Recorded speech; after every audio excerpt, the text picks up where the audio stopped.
গেছে তারা হাসরের ময়দানে আফসোস করবে। হাসরের মধ্যে কি করব? আফসোস করব। এমনও হইতে পারে ওই জায়গার একটা কথার তাকিয়া আমার ইমান মজবুত হইতে পারে।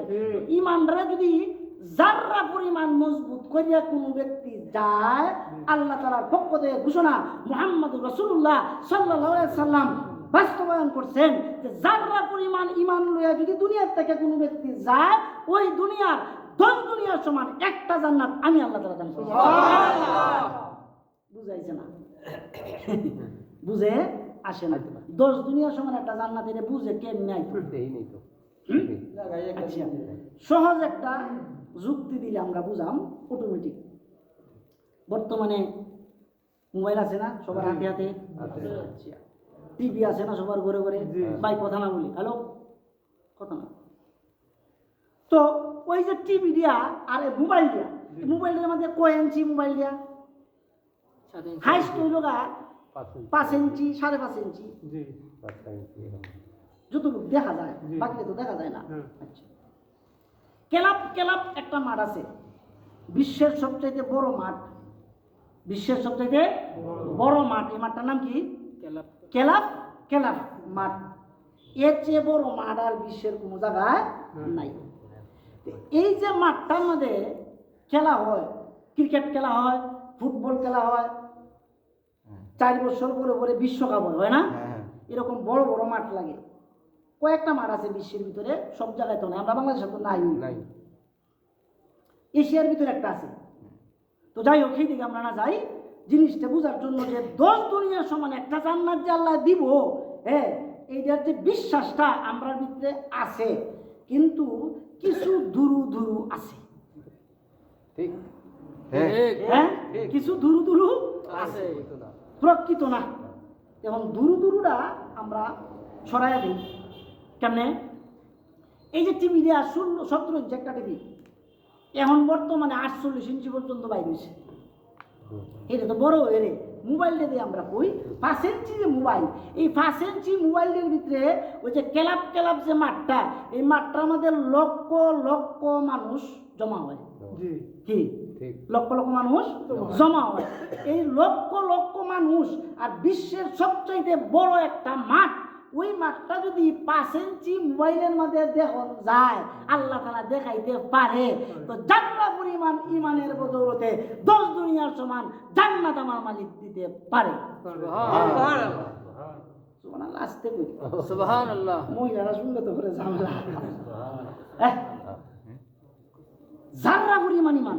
এখন যদি কোনো ব্যক্তি আল্লাহ কালে, আল্লাহ খাওয়ায়, আল্লাহ ভালে, আল্লাহ হায়াতের মালিক, আল্লাহ মৌতের মালিক, আল্লাহ ইজ্জতের মালিক, আল্লাহ বেইজ্জতের মালিক, মৃত্যু দেয় আল্লাহ, জন্ম দেয় আল্লাহ, সমস্ত কিছুর মালিক আল্লাহ, এই কথার বুঝ জবান দিয়ে বাইর করে আর অন্তরের গভীর জায়গায় নিয়ে বসায়া দেয়, আর ওই মুহূর্তে জাকান্দানি দিয়ে হইয়া যায়, তাইলে যাররা পরিমাণ ইমান পাইলো না পুরাপুরি ইমান পাইলো? হ্যাঁ, পুরাপুরি ইমান পাইলো। তো পুরাপুরি ইমান পাইলে কয় দুনিয়ার সমান দিব? 10। হ্যাঁ, আল্লাহর ইচ্ছা। এটা কি ওর এলেমে আছে? কারো এলেমে আছে? এটা একমাত্র আমার রবের এলেমে আছে যে পুরাপুরি ইমান নিয়ে যদি কোনো ব্যক্তি দুনিয়ার থেকে বিদায় হইতে পারে, তাইলে আল্লাহ তাআলা দিব কি? কেউ জানে না, কেউ জানে না। এখন পুরাপুরি ইমান কিসের মাধ্যমে আসবে? পুরাপুরি ইমান কিসের মাধ্যমে আসবে? 5টা জিনিসের সমন্বয়ে পুরাপুরি ইমান আসবে। কয়টা? 5টা।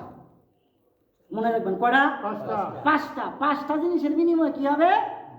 ইমান পুরা হবে। 1 নাম্বার, লা ইলাহা ইল্লাল্লাহ মুহাম্মাদুর রাসূলুল্লাহ। লা ইলাহা ইল্লাল্লাহ, লা ইলাহা ইল্লাল্লাহ, লা ইলাহা ইল্লাল্লাহ, লা ইলাহা ইল্লাল্লাহ, লা ইলাহা ইল্লাল্লাহ, লা ইলাহা ইল্লাল্লাহ মুহাম্মাদুর রাসূলুল্লাহ সাল্লাল্লাহু আলাইহি ওয়াসাল্লাম। এক নাম্বার কালেমা। এক নাম্বার কি? কালেমা। কালেমা। এই কালেমাটা জবান দিয়া বলা, অন্তরে বিশ্বাস করা, শরীরের প্রত্যেকটা অঙ্গ প্রত্যঙ্গ দ্বারা ইহা বাস্তবায়িত করা নবীর সুরতে। কিসের সুরতে? নবীর সুরতে। এই বন্ডরার সুরতে হইলে হইতো না, বন্ডদের সুরতে হইলে হইতো না। লাল শালু কাপড় লইয়া 10 পাঞ্জা লইয়া যারা ঘুরায় এরার সুরতে হইলে হইতো না। লাল কাপড় এটা কি? এটা তো মারাত্মক একটা সংকেত। লাল সিগন্যাল যদি দেয় তো সমস্ত গাড়ি বন্ধ। কি কন? সমস্ত গাড়ি বন্ধ না, চলবো? চলতো না। লাল কার্ড দেখাইলে প্লেয়ার মাঠ থেকে কি আউট। লাল কার্ড দেখাইলে আউট। লাল কার্ড গড়েও দেখা আসি দিয়েছেন কে? শরীয়তের কথা শুনলে আসি হয়। লাল কার্ড ঘরেও দেখায়, দেখায় কি দেখায় না? এই সময় কেমন যায়? হারাম, সম্পূর্ণ হারাম, বিলকুল হারাম। জানতে হবে আমাদের। কইছে তো এটা কি? ইলিম না থাকার কারণে। কিসের কারণে? দিনের বুঝ না থাকার কারণে, আলেমদের সাথে সম্পর্ক না থাকার কারণে। ইঞ্জিনিয়ারের সাথে সম্পর্ক থাকলে তো এই দশাই হতো। কথা বলেন না কেন? ঠিক আছে।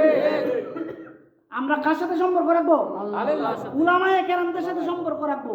মৃত্যু পর্যন্ত উলামায়ে কেরাম আমাদের সাথে থাকবে, আমাদের সাথে থাকবে না? আমরা থাকবো, আমরা থাকবো, আমরা থাকবো। এটা হলো সহি কথা। আমাদের সাথে আছে এটা হলো গলত কথা। ঠিক আছে বলেন দাদা? সাতের অর্ডার করে হ্যাঁ, সাত তো বাদ, সাত বাদ, বয়কার বাদ, উবাঙ্গা দো বাদ।